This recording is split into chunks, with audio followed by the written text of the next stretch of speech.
Operation वाले दिन आपकी क्या फीलिंग्स थी? नर्वस थी बहुत ज़्यादा, लेकिन इतने एक्सपीरियंस्ड मेरे पास सर्जन हैं और सारी टीम जो है वो बहुत कोऑपरेटिव है कि और स्पाइनल में ही मेरा ऑपरेट हुआ था, लेकिन अल्लाह का शुक्र है कि अभी तक मुझे स्पाइनल की कोई भी पेन नहीं है। तो आप क्या समझती हैं स्पाइनल की पेन क्यों नहीं है? क्योंकि फिजियोथेरेपी बहुत अच्छी थी। इसलिए कि आपने ऑपरेशन से 2-3 महीने पहले फिजियोथेरेपी डॉक्टर फायजा ने शुरू करवा दी और आप लोग कोऑर्डिनेट कर रहे थे मेरे साथ, तो मुझे पता चल रहा था कि अभी जैसे आपने मुझे तकरीबन 2-3 घंटे के बाद बताया भी था कि एक टांग की सर्जरी।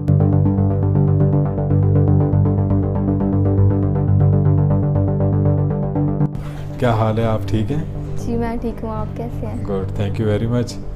अच्छा महम, आज हम आपका इंटरव्यू रिकॉर्ड कर रहे हैं ताकि जो बाकी क्लाइंट्स हैं हाइट इंक्रीज़ के उनको जो अपने मतलब फ्यूचर में जो उनके सवालात हैं उनको वो जवाब मिल जाए एक्चुअल पेशेंट से या एक्चुअल क्लाइंट से जिसने हाइट इंक्रीज़ का प्रोसीजर अडॉप्ट किया है। तो आप ये बताएं कि महम ऑपरेशन वाले दिन जो है आपकी क्या फीलिंग्स थी?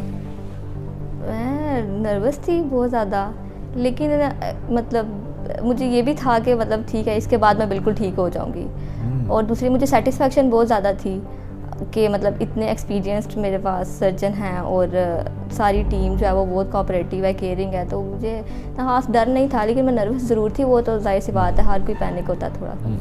ठीक, तो आप जो है नर्वस तो थी जी, लेकिन आपको ये उम्मीद थी कि ये आपका जो इशू है जीनो वैरम का, घुटने टेढ़े हैं और आपकी हाइट, तो ये सारी ज़िंदगी के लिए आपको एक जो है ना रिलीफ मिल जाएगा, है ना? ऐसा ही था ना? तो इस वजह से आपको सेटिस्फेक्शन थी और आपकी फैमिली को भी सेटिस्फेक्शन थी। गारंटेड था हम लोग कि मतलब इंशाल्लाह ठीक हो जाएगा। सही है। अच्छा ये बताएं कि आप जब ऑपरेशन थिएटर गई जी, तो आपको कौन सा एनेस्थीसिया दिया गया या आपको बताया गया था ऑपरेशन थिएटर से पहले आपसे कोई कंसेंट ली गई थी? जी कंसेंट ली गई थी, मुझसे बाकायदा पूछा गया था कि कौन से एनेस्थीसिया में मैं ऑपरेट कराना चाहती हूँ। तो मेरा तो ख्याल यही था कि जनरल में करवाना चाहिए, क्योंकि सब लोग यही कहते थे कि जनरल ही ठीक रहता है, स्पाइनल की बाद में पेन बहुत होती है। और स्पाइनल में ही मेरा ऑपरेट हुआ था, लेकिन अल्लाह का शुक्र है कि अभी तक मुझे स्पाइनल की कोई भी पेन नहीं है। तो आप क्या समझती हैं स्पाइनल की पेन क्यों नहीं है? क्योंकि फिजियोथेरेपी बहुत अच्छी थी। इसलिए कि आपने ऑपरेशन से 2-3 महीने पहले फिजियोथेरेपी डॉक्टर फायजा ने शुरू करवा दी थी और वो चलती रही थी और जो स्पाइनल के इश्यूज, बैक प्रॉब्लम आते हैं वो नहीं आए और आप जो है ऑपरेशन के बाद जो है अपनी फिजियोथेरेपी जारी रखती रही और वो आपके लिए आसानी पैदा हो गई, है ना? तो इसलिए पहले से शुरू करना जो है वो बेहतर है, आप समझती हैं? जी जी बिल्कुल। तो आपको जब स्पाइनल लग गया तो आप तो जागी हुई थी, सब कुछ हमारी बातें और सारी आवाज़ें आ रही थी आपको, तो क्या फील कर रही थी? मुझे कुछ भी फील नहीं हो रहा था, लेकिन थोड़ा सा मतलब बस वही कि सर्जरी हो रही है, लेकिन फील कुछ भी नहीं हो रहा था।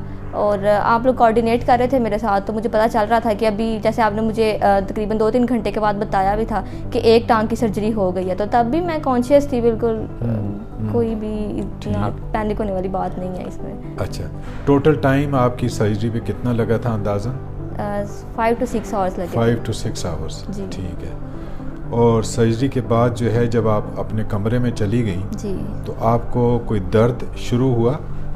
2-3 घंटे तो मुझे दर्द नहीं हुआ था। अच्छा, 2-3 घंटे नहीं हुआ था, लेकिन उसके बाद मुझे पेन स्टार्ट हुआ था, लेकिन वो फिर एनाल्जेसिक पेन किलर्स जो हैं उसके साथ आहिस्ता आहिस्ता कम हो जाता है। फिर फर्स्ट डे तो काफ़ी पेन होता है, लेकिन फिर वो आहिस्ता आहिस्ता कम हो जाता है। फर्स्ट डे काफ़ी पेन था जी, और पेन किलर से आपको मैनेज हो गया? हाँ जी, मैनेज हो गया। तो आप फिर अस्पताल से अपने घर कब शिफ्ट हुई थी? अगले दिन शिफ्ट हो गए थे हम। यानी नेक्स्ट डे आप अपने घर चली गई? जी। Very good.